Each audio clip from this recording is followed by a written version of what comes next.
Hi friends, welcome back to my channel. మా husband అయితే కొన్ని రోజులకు ముందు ఓట్స్ అయితే తీసుకొచ్చినాడు అనమాట. నేనైతే డైట్ చేస్తాను, వెయిట్ లాస్ అవ్వాలి, పొట్ట తగ్గాలనేసి ఓట్స్ అయితే తీసుకొచ్చినాడు. అవి కరెక్ట్గా ఒక 10 days కూడా తినలేదన్నమాట. తెచ్చిన రోజు అయితే కొద్ది రోజులు తిన్నాడు.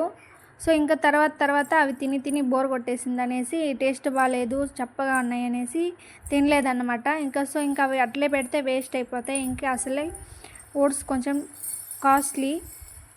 సో ఇంకా మనకున్న కొంచెం బుర్రకి పదును పెట్టేసి ఇక వాటిని ఎట్లాగో యూజ్ చేసేయాలనేసి నేనైతే ఓట్స్ దోశ అనేది చేస్తాను అనమాట. నేను ఏ విధంగా చేశాను అనేది చూపిస్తాను, వచ్చేయండి. ఫస్ట్ అయితే ఒక కప్పుని ఇంకా ఓట్స్ అయితే తీసుకున్నాను. ఏ కప్పుతో అయితే ఓట్స్ తీసుకున్నానో ఆ కప్పులోనే సేమ్ హాఫ్ కప్పు బొంబాయి రవ్వ, ఉప్మా రవ్వ అనేది తీసుకున్నాను అనమాట. అవంతా ఒక గిన్నెలోకి వేసుకొని అవి మునిగే వరకు వాటర్ వేసుకొని పెట్టుకోవాలన్నమాట. ఇవి నానేలోపు ఇందులోకే కొంచెం వెజిటేబుల్స్ కావాలి, అవి అయితే మనం కట్ చేసి పెట్టుకున్నాం, వచ్చేయండి. ఫస్ట్ అయితే ఒక ఆనియన్ తీసుకున్నాను, కొద్దిగా చిన్న ముక్క అల్లం ముక్క తీసుకున్నాను, కొత్తిమీర కొద్దిగా, కరివేపాకు ఒక రెమ్మ తీసుకొని, పచ్చిమిర్చి ఒక 2 అయితే వేసుకొని ఇవంతా మిక్సీ పెట్టుకోవాలన్నమాట. మనం పట్టుకున్న ఓట్స్ ఉంటుంది కదా, ఆ ఓట్స్ కొద్దిగా వేసుకొని కొంచెం బరగగా మిక్సీ అయితే పట్టేసుకోవాలన్నమాట. మనం నానబెట్టుకున్నాం కదా ఓట్స్, ఈజీగానే బ్లెండ్ అయిపోతాయి అన్నమాట. ఎక్కువ మెత్తగా అయితే మనం మిక్సీ పట్టుకోకూడదు, కొంచెం బరకగా పెట్టుకుంటేనే దోశ అనేది పర్ఫెక్ట్గా వస్తుంది. సో ఇవి మిక్సీ పట్టేలోపు స్టవ్ మీద పెనం అయితే పెట్టుకొని అవి వేడి చేసుకోవాలన్నమాట. మిక్సీ పెట్టుకున్న దాన్ని ఒక గిన్నెలోకి వేసుకొని కొద్దిగా ఉప్పు, మనం కావాలంటే వంట సోడా కూడా వేసుకుంటే దోశలు అనేది కొంచెం సాఫ్ట్గా అయితే వస్తాయి అన్నమాట.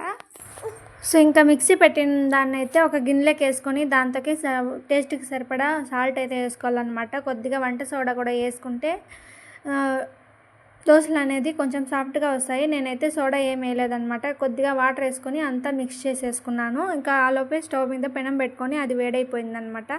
వేడైపోయిన తర్వాత అది చిన్న దోశలాగా వేసుకుంటే దోశలు అనేది రెడీ అయిపోతాయి.